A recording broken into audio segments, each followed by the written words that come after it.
Unit 1, problem post number 7, conversions. This video's guest of honor will be an elf with a bow. Alright, so we need to make some conversions here and determine in this conversion which piece is written incorrectly. Well, whenever we're converting, we want to make sure we have a match in the numerator and denominator, so that way we can cancel out units of measurement while we're converting to different units of measurement. So in our first ratio here that we're multiplying by our original, we have pints over quarts, and we notice that the quarts matches with the quarts from numerator to denominator, and moving on we have pints in the numerator, pints in the denominator. So we're actively eliminating these units, converting to different units. When we get to this ratio here, we have cups in the numerator, but cups are in the numerator again. And the same thing occurs with the tablespoons and tablespoons. If this ratio were reversed and flipped upside down, we would be able to cancel out some units of measurement. However, it's not. Therefore, this is our incorrect ratio. So 1/4 cup to 4 tablespoons is incorrect because we cannot reduce as we had been. If Andy is 6 feet tall, how tall is Andy to the nearest centimeter?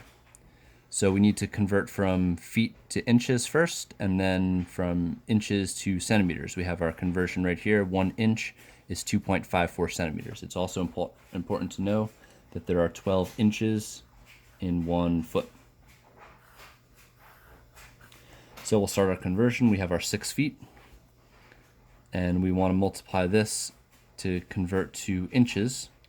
So I'll multiply that as 12 inches is to 1 foot. This is 6 feet. And then we can convert to centimeters. We need to reduce with the inches, so I'll put inches on the bottom, 1 inch and 2.54 centimeters. Now we are ready to cancel out our feet, cancel out our inches, and finally we'll be left with centimeters as our unit of measurement. And now it's just a matter of multiplying. So I'll first multiply the 6 by the 12, which will give us 72. So we'll do 6 times 12, get our 72, and then multiply that 72 by the 2.54, and we get 182.88 centimeters, and they want it to the nearest centimeter. So we have 182.88, and if we want the nearest centimeter, this 8 is going to round the 2 up to a 3, so 183 centimeters will be our final answer.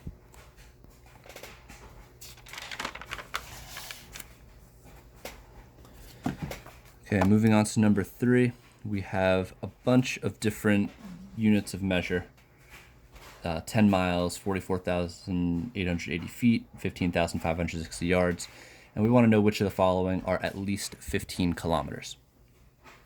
So we have some conversions over here. To convert miles to kilometers, we know there's 0.62 miles per 1 kilometer. So remember, we want to have matches in our numerator and denominator, so I'll put the 0.62 miles in my denominator, and that's per 1 kilometer. So if I'm multiplying across here, I'll have 10 times 1, which is 10, 1 times 0.62, which is 0.62. So really what I'm doing here is dividing 10 by 0.62, and that will give me kilometers. So we'll do 10 divided by 0.62, and that gives me 16.13 about kilometers. So this will be 16.13 kilometers, and this works, right? This is larger than 15 kilometers, so number 1 will suffice. To check number 2, we're given feet, so we can convert the feet into miles with this conversion here, and then once we have our miles, we can convert to kilometers just like we did for number 1. So we'll convert this to miles. We want our feet in the denominator, so we can cancel with these feet. 5,280 feet per 1 mile. So again, it's division. We're going to do 44,880 divided by 5,280. Then we'll have miles, and then we know for every 1 kilometer, we have 0.62 miles. So multiplying across, we'll have 44,880 divided by this product. So 44,880. And we will divide that by the product of 5,280 and 0.62. Then we'll get 13.7 kilometers. So feet and feet cancel out, miles and miles cancel out, and we're left with our unit of measurement, kilometers, which happens to be 13.7, which isn't going to cut it. That is not quite 15, so I will not circle part 2. For part 3, we have 15,560 yards, so we can convert yards to feet, feet to miles, and miles to kilometers. So we have 3 steps here. So we'll multiply 3 feet per 1 yard, and then we know we'll be in terms of feet. So for every 1 mile, there's 5,280 feet.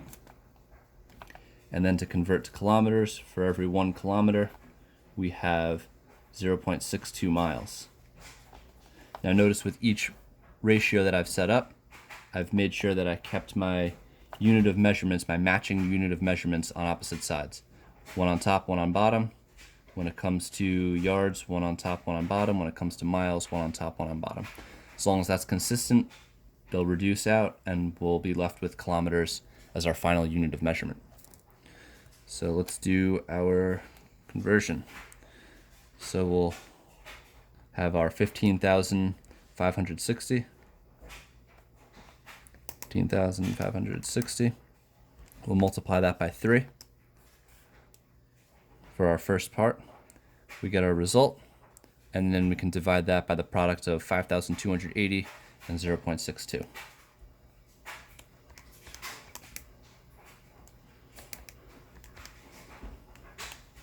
And this is 14.25,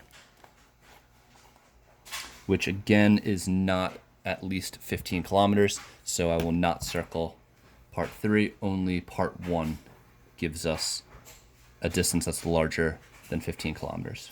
15 kilometers or more. Okay, finally for number 4, marathon is 26.2 miles. Alan averages 12 kilometers per hour, and we want to know how long it's going to take Alan to run his marathon. So this is a speed in kilometers per hour, but our distance is in miles. So we want to convert one of these to kilometers. So we have 26.2 miles, and we want to convert this to kilometers, so we'll multiply.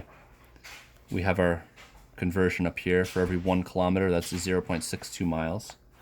I'll put 0.62 miles in the denominator, and I'll have 1 kilometer in the numerator. 26.2 divided by 0.62 gives us 42.26.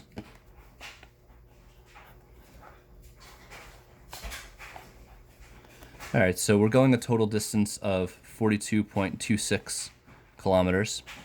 And for every 1 hour, Alan goes 12 kilometers. So the only thing left to do here is to just divide this value by 12. So we'll have 42.26 divided by 12, because he's going 12 kilometers an hour. And we'll get 3.5.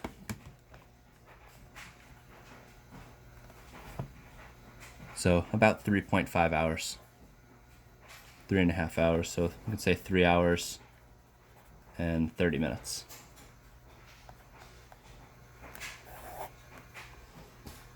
All right, be sure to fill out a self-rating, number 1 through 4, assessing your ability to perform conversions after watching the video.